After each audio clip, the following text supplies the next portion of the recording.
খাদ্যের হিসাবে যদি মানুষের শ্রেণীবিভাগ করতে হয় তাহলে মোটামুটি দুভাগে ভাগ করা যায়, মাংসাশী এবং নিরামিষাশী। অবশ্য একটি তৃতীয় ভাগ রয়েছে যাদের বলা হয় ভেগান। আমরা আজকের আলোচনায় তাদের কথা আমরা আনছি না। আমরা এই দুই ভাগে থাকি, আমিষ এবং নিরামিষ, যেটা নিয়ে আমাদের নিত্যদিনের প্রশ্ন, বহু দ্বিধাদ্বন্দ্ব, কোনটা আমিষ এবং কোনটা নিরামিষ, আমিষ এবং নিরামিষের মাঝখানে কি কোনো রেখা টানা যায়? আসুন আজকে এই ভিডিওতে আমরা সেই দিকে এগোনোর চেষ্টা করি। আমাদের কিছু ভুল বোঝাবুঝি যদি থেকে থাকে সেটা কাটানোর চেষ্টা করি। আমাদের মধ্যে এরকম প্রশ্ন আসে যে পেঁয়াজ রসুন এইগুলো আমিষ কেন বলা হয়?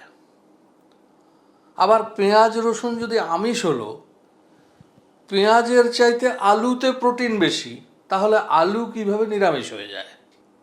মুসুর ডালের চাইতে মুগ ডালে প্রোটিন বেশি, তাহলে মুসুর ডালকে আমিষ বলা হয়, মুগ ডালকে কেন নিরামিষ বলা হবে? দুধই বা নিরামিষ কেন, আবার ডিমকেই বা কোন পর্যায়ে রাখবো? এই ধরনের নানান প্রশ্ন, নানান জিজ্ঞাসা আমাদের মনের মধ্যে কাজ করতে থাকে। সেইগুলো নিয়ে আজকে একটু বিস্তারিত আলোচনা করার চেষ্টা করি। দেখুন, পেঁয়াজকে আমিষ বলবো, মুসুরকে আমিষ বলবো, কেন বলবো তার উত্তর কোথায় খুঁজছি আমরা? যে এতে কত প্রোটিন রয়েছে। এই প্রোটিন, এটি ইংরাজি শব্দ, বলা ভালো ল্যাটিন ভাষা থেকে এসেছে। এবং এই যে প্রোটিনের সংজ্ঞা, যেখানে অ্যামিনো অ্যাসিড, বিভিন্ন রকম যৌগ, এই সমস্ত নিয়ে বিজ্ঞানের আলোচনা আছে, আমরা সেই দিকে যাব না। কিন্তু একটা নির্দিষ্ট সংজ্ঞা প্রোটিনের ক্ষেত্রে বলা হয়েছে, এবং আমরা যারা বাংলার পাঠক, এই প্রোটিনের পরিভাষা হিসাবে বাংলায় আমিষ শব্দটি ব্যবহার করছি। আমাদের ভুলের একটা সূত্রপাত এখান থেকে হচ্ছে যে আমরা সরাসরি প্রোটিনের বাংলা করছি আমিষ। কথা হচ্ছে প্রোটিনের বাংলা আমিষ নয়। এই আমিষ শব্দটি অতি পুরাতন শব্দ, এটি ঋগ্বেদে রয়েছে। পাশ্চাত্য বিজ্ঞানীরা যে গবেষণা করেছেন, অ্যামিনো অ্যাসিডকে একটা মূল ভিত্তি ধরে প্রোটিনকে সংজ্ঞায়িত করেছেন, সেটা পৃথক জিনিস।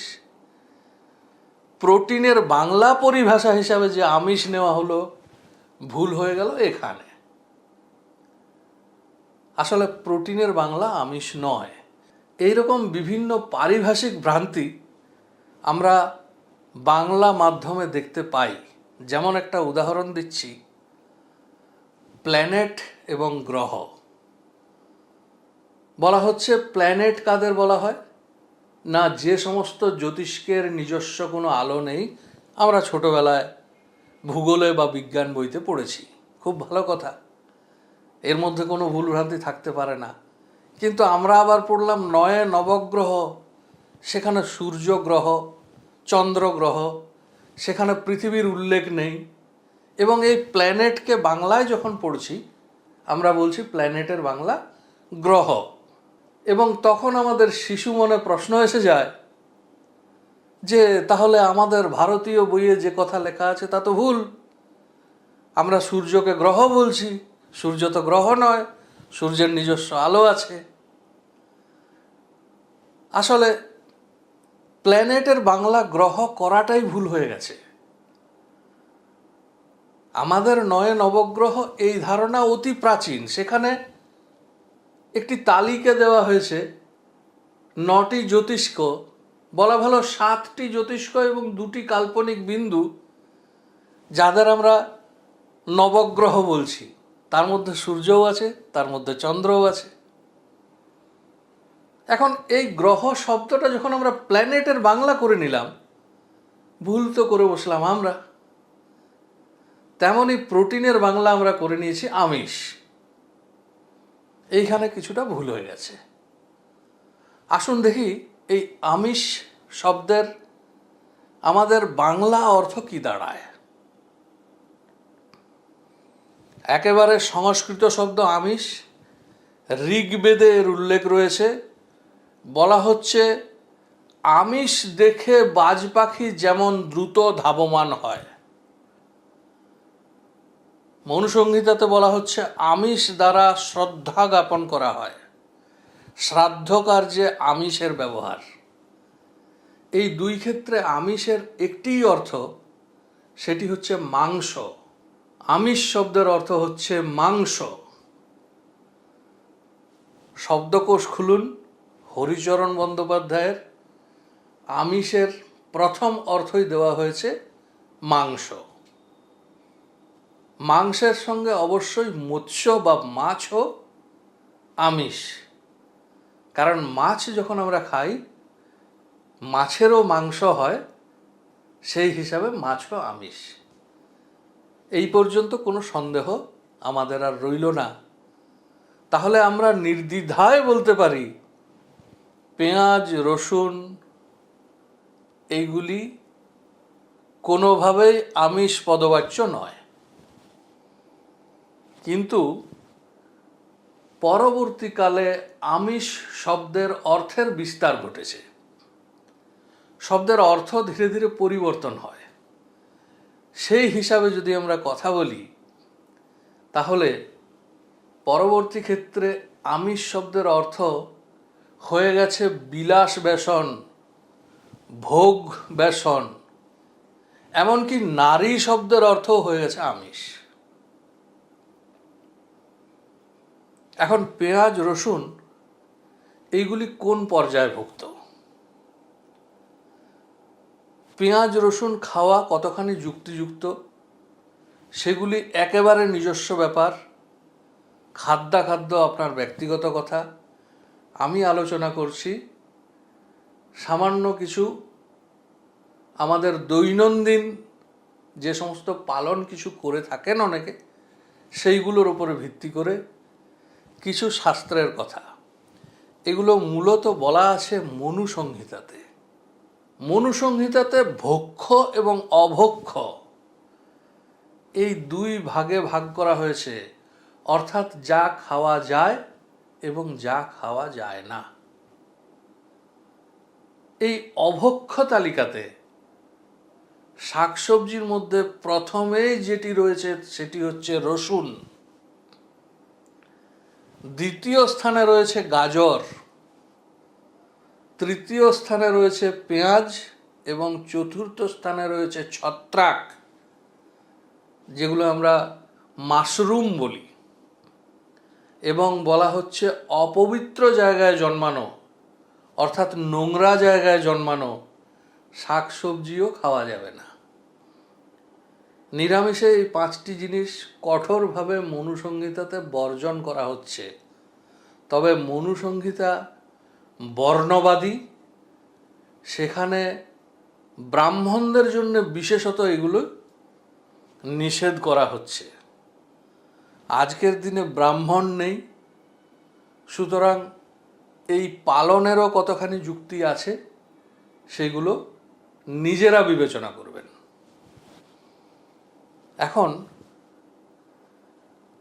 যে আমিষের কথায় ছিলাম সেখানে প্রবলভাবে বলা হচ্ছে আমিষ আহার, অর্থাৎ এখানে প্রাণী হিংসা জড়িয়ে আছে এবং প্রাণী হিংসা থেকে কঠোরভাবে বিরত থাকতে বলা হচ্ছে। প্রয়োজন ছাড়া প্রাণী হত্যা, প্রাণী হিংসা করা যাবে না। এই মাংস খাওয়া নিয়ে অনেক বিধিনিষেধ আরোপ করা হয়েছে মনুসংহিতাতে। আগেই বললাম প্রথমে ভাগ করা হচ্ছে ভক্ষ এবং অভক্ষ, সেখানে বেশ কিছু মাংসকে অভক্ষ করা হচ্ছে।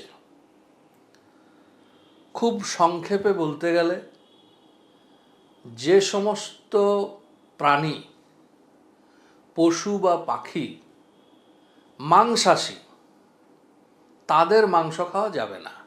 প্রথমেই বেশ কিছু একেবারে তালিকা করে বাদ দিয়ে দেওয়া হলো। মাংসাশী পশু এবং প্রাণী এগুলি ভক্ষণ করা যাবে না, অর্থাৎ চিল, শকুন, পশুদের মধ্যে কুকুর, বেড়াল, বাঘ, সিংহ ইত্যাদি। চতুষ্পদ জন্তুদের মধ্যে যাদের খুর, চেরা, তৃণভোজী এবং এক পাটিতে দাঁত আছে সেই সমস্ত পশু ভক্ষ। এছাড়া খাওয়ার জন্য অনুমতি দেওয়া হচ্ছে যে সমস্ত প্রাণীদের, সেগুলি হচ্ছে গোসাপ,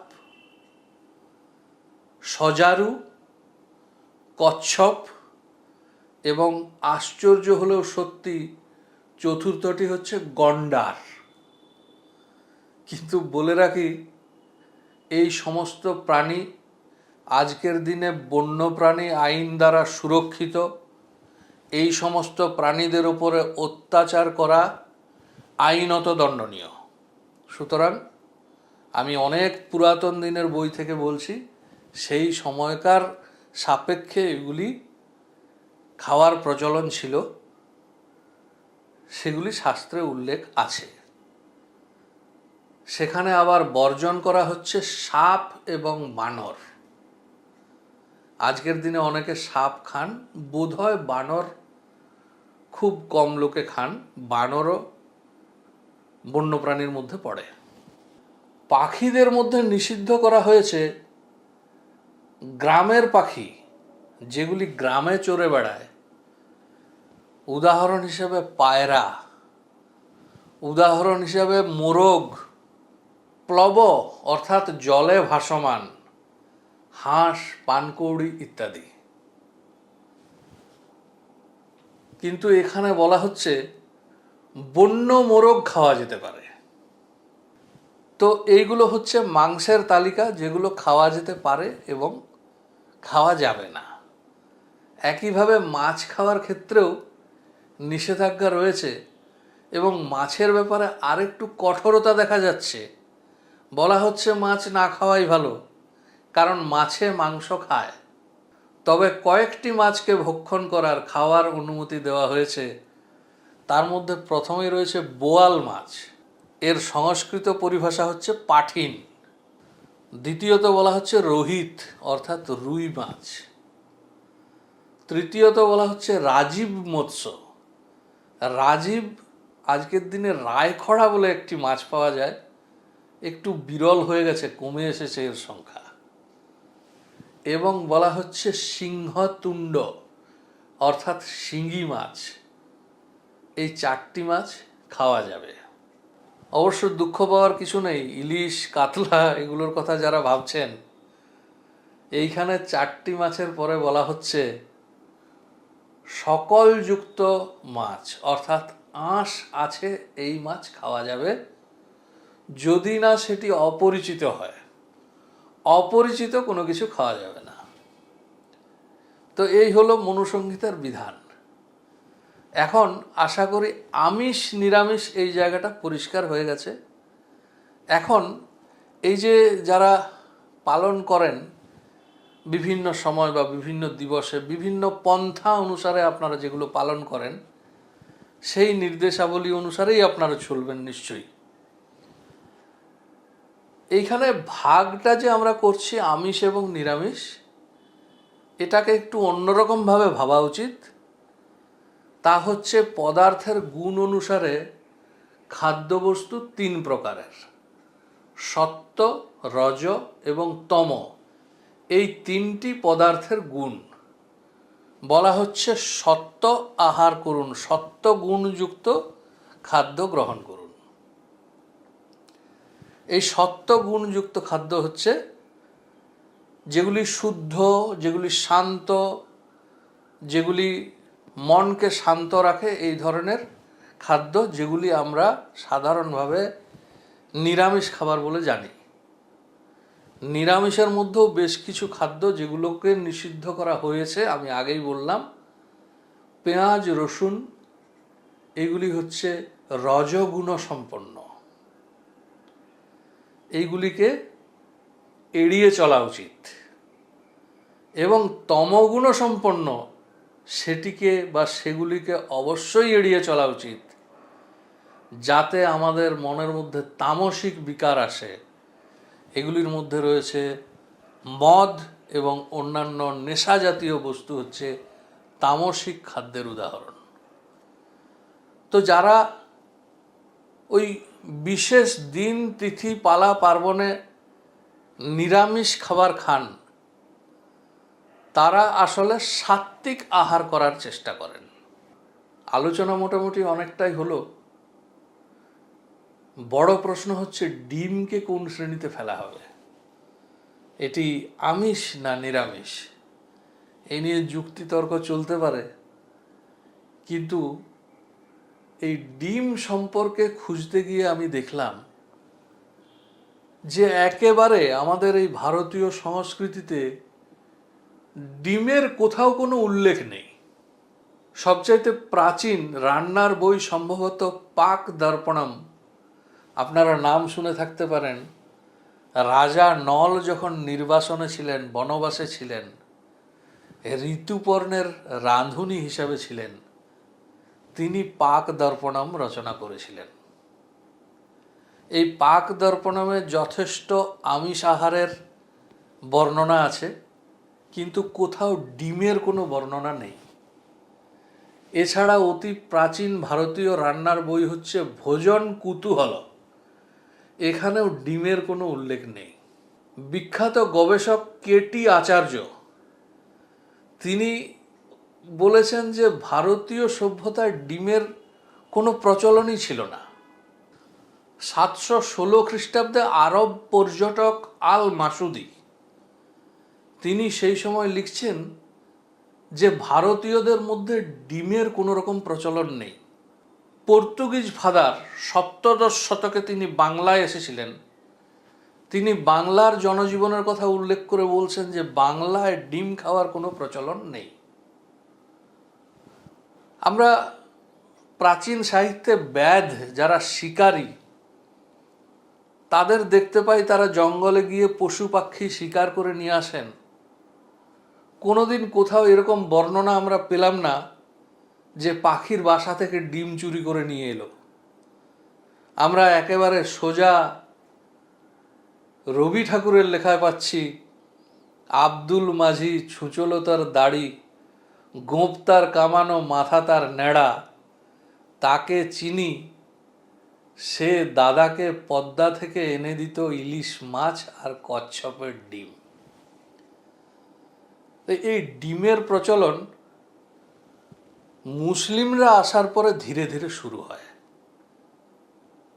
কাজেই যে জিনিস আমাদের কোনো বইয়ে উল্লেখ নেই, যা খাদ্য হিসাবে কোনোদিন গৃহীত ছিল না, তাকে সেই সময়ের তুলনায় আমিষ বা নিরামিষ কোনো পদে আমি অন্তত ফেলতে পারলাম না। আর আধুনিককালে যেহেতু এইরকম তালিকাও আর করা হচ্ছে না, কাজেই ডিমকে কোনো দলে ফেলা যাবে না। এই আমার ডিম সম্পর্কে নিরপেক্ষ মতামত রইল। দর্শক বন্ধুদের প্রশ্নেরও উত্তর মোটামুটি দেওয়া হয়ে গেছে, তবু কয়েকটা খুব গুরুত্বপূর্ণ প্রশ্ন। একজন বলেছেন রক্ত আমিষ না নিরামিষ? প্রশ্নটা নিঃসন্দেহে ভালো, এবং এরও উত্তর হবে যে রক্ত অত্যন্ত ঘৃণিত। রক্ত পানের উপরে প্রচণ্ড রকম নিষেধাজ্ঞা করা আছে, যার জন্যে বলি প্রথা আমাদের প্রাচীন ভারতীয় সভ্যতায় পশুদের বলি দেওয়া হয় আগে, এবং এই বলি এমনভাবে দেওয়া হয় যাতে তার শরীরের প্রায় সমস্ত রক্ত বেরিয়ে যায়। সুতরাং যা খাদ্য নয় তা আলোচ্য নয়। আরেক দর্শক বন্ধু বলেছেন ওষুধের আমিষ নিরামিষ। তো কোনটা আমিষ কোনটা নিরামিষ সেটা তো আলোচনায় পরিষ্কার হয়ে গেল। এখন আপনি যা খান না সেই ধরনের পদার্থ সেখানে ব্যবহার করা হয়েছে কি না সেটা বুঝতে গেলে প্রথমে এক কথায়, যদি প্রাণীজ কিছু ব্যবহার হয়ে থাকে সেক্ষেত্রে লাল চিহ্ন দেওয়া থাকে, অন্যথায় যেটা শাস্ত্রীয় নির্দেশ তা হচ্ছে আগে প্রাণ পরে ধর্ম। সুতরাং প্রাণ বাঁচাতে গেলে ধর্মের কথা চিন্তা করে লাভ নেই, আগে প্রাণ বাঁচুক, তারপরে ধর্ম থাকবে। আরেকটি প্রশ্ন ছিল আমিষের ছোঁয়ায় নিরামিষ কেন আমিষ হয়ে যায়। এইখানে এটা আমিষের ছোঁয়ায় বলে বিষয়টা নয়, ছোঁয়াছুঁয়ির বিষয় সম্পূর্ণ মানসিক।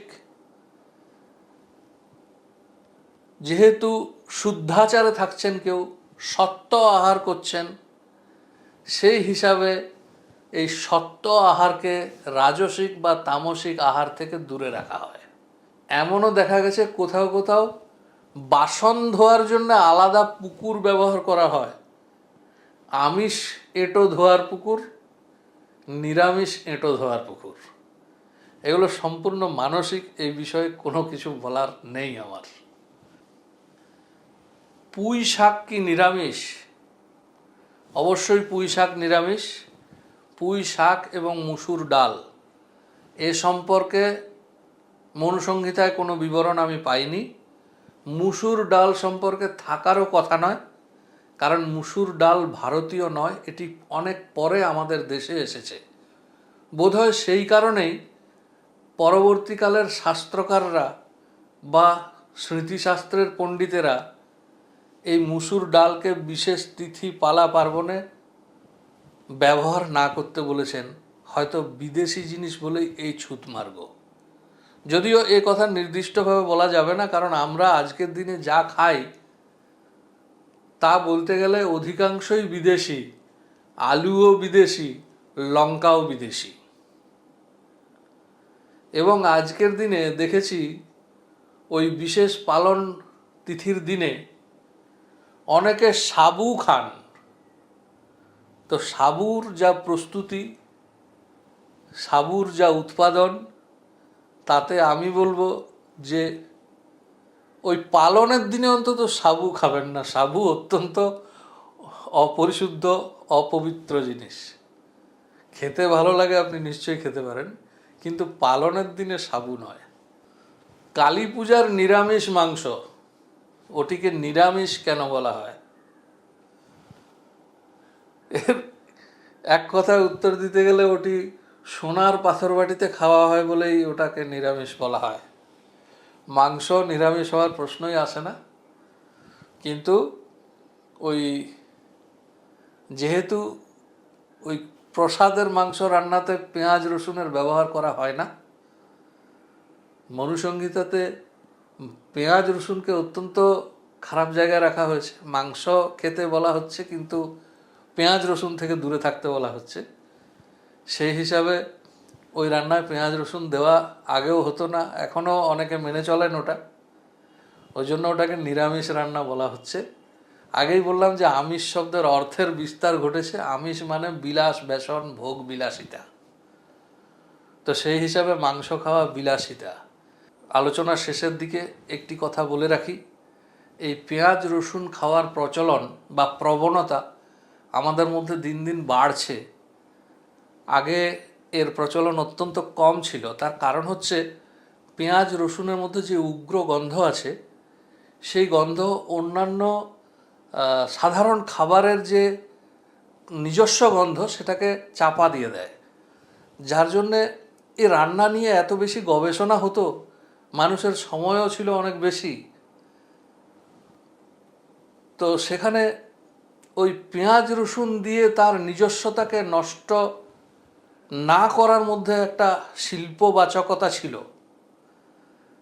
পেঁয়াজ রসুন ছাড়াই আমাদের খাদ্যদ্রব্য রান্না হতো, এবং আজও অনেক প্রতিষ্ঠান আছে যেখানে পেঁয়াজ রসুন ছাড়া খাবার রান্না হয়, এবং সেগুলো নিজস্ব স্বাদে গন্ধে অত্যন্ত উন্নত মানের, এবং সেগুলো প্রশংসনীয়। এখন খুব তাড়াতাড়ি রান্না করা হচ্ছে, একটা মূল মশলার উপাদান হয়ে গেছে পেঁয়াজ রসুন আর টমেটো। যারা রান্নাকে শিল্প হিসাবে মনে করেন, তারা আমি অনুরোধ করব মাঝে মধ্যে একটু চেষ্টা করুন পেঁয়াজ রসুন ছাড়া এবং টমেটো ছাড়া রান্না করার, এবং দেখবেন তার একটা আলাদা বৈশিষ্ট্য খুঁজে পাবেন। সকলে ভালো থাকবেন, সুস্থ থাকবেন। আরও যদি কিছু প্রশ্ন থাকে তাহলে দ্বিতীয় ভিডিও নিয়ে আসতে পারি। পরের ভিডিওতে দেখা হবে। নমস্কার।